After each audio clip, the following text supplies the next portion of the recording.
What if getting rich wasn't about hustle culture or luck, but like 115-year-old science?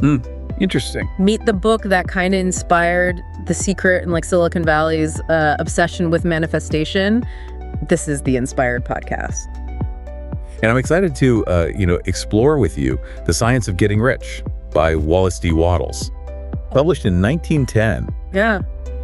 Seems like a small book, just 88 pages. Really? Just 88 pages? Yeah, 88 pages. But it continues to spark all this discussion about the nature of wealth. 88 pages? That's remarkable. Such a concise piece of writing, but it's had this huge impact. Wattles was ahead of his time. Key figure in the New Thought movement, like one of the early people to talk about the what we call the law of attraction. Absolutely. Right from the start, he says, there is a science of getting rich, and it is an exact science, like algebra or arithmetic. Wow. That makes you think, right?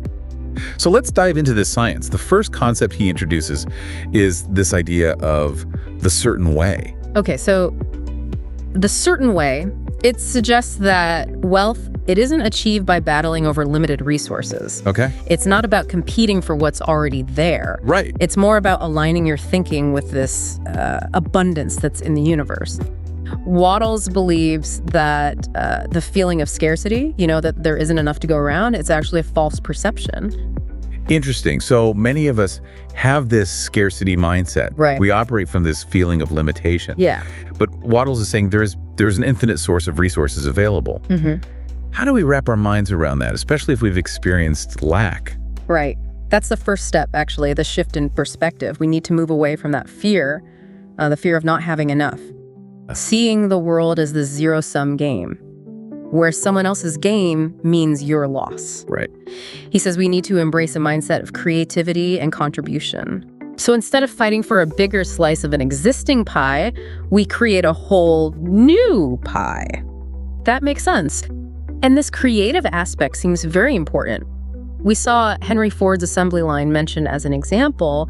Oh, that's a great way to understand this creative versus competitive approach. Yeah. You see, Ford, he wasn't trying to slightly undercut his competitors Yeah. to sell a few more cars. Right. No, he revolutionized production with the assembly line, this increased efficiency, and then cars became more accessible to everyone. Right. Create more value. That's the mindset Wattles is talking about. He's not competing for existing customers.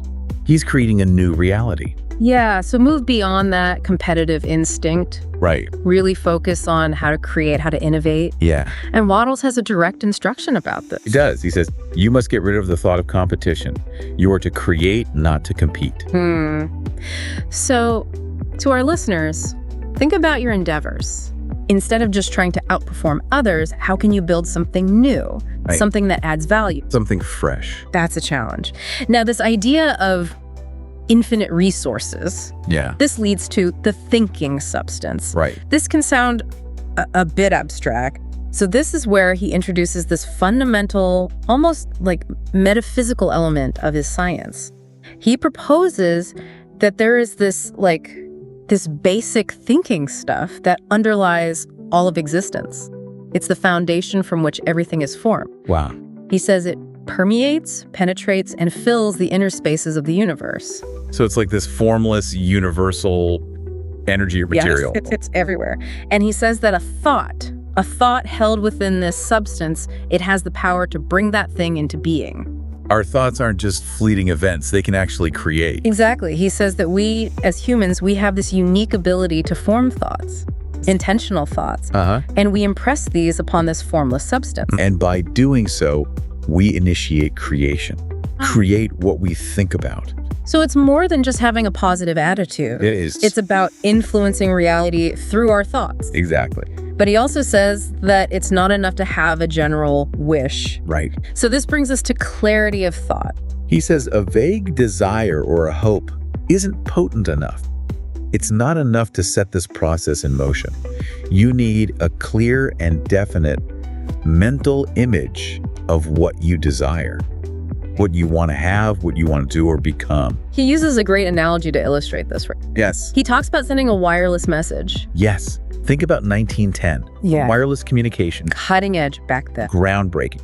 He says if you were sending a message wirelessly, you wouldn't just send random letters. Right.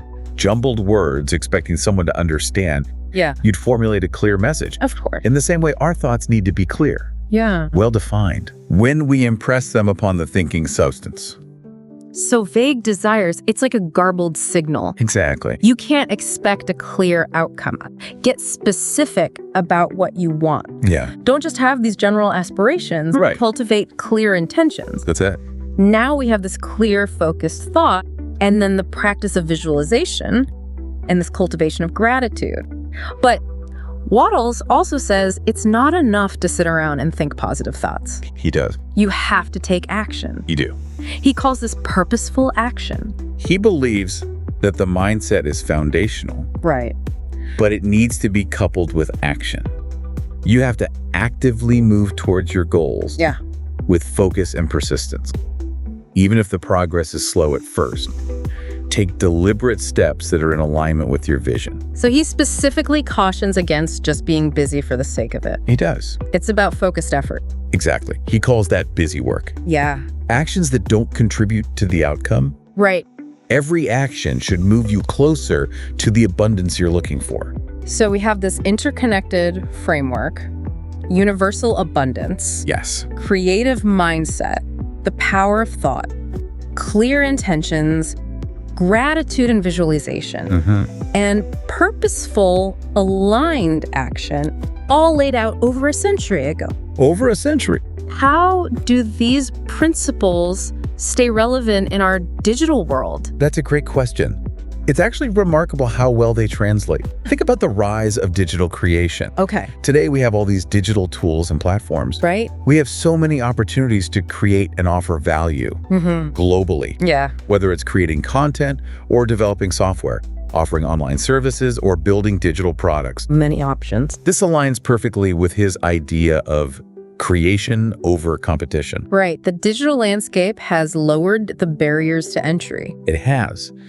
And the internet has dissolved so many limitations. Someone with a specific skill, a perspective, a creative idea can reach a global audience, tapping into a limitless market. Wow. That's global abundance in action. That he couldn't have envisioned. What about the mindset aspect? We talked about these neuroplasticity apps. It's a fascinating parallel. You see, these apps are designed to promote positive thinking and gratitude, Right. and they're grounded in neuroplasticity. So they offer ways to actively cultivate an abundance mindset. They provide methods for challenging negative thoughts, reinforcing gratitude. They help you rewire a scarcity mentality.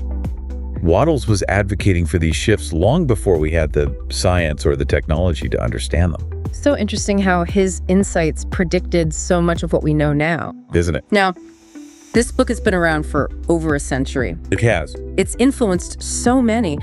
What do experts and readers say about it? Well, The Science of Getting Rich, it's very long-lasting. Right. And it predates other books in this field, like Think and Grow Rich. Interesting. Some people might dismiss it, but there's a lot of positive feedback from people who say it changed their mindset and their financial situations.